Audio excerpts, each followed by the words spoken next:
Det er så i midten af marken. Det er her, jeg kan have en rende ud til 1, 2 og 3 huller, som jeg kan bruge til nogle vindmøller.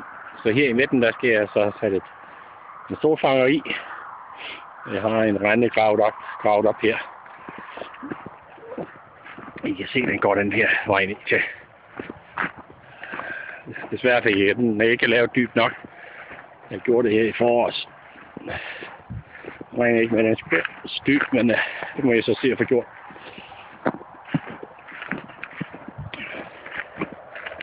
Men her er så, hvor vi har nået til med rørene.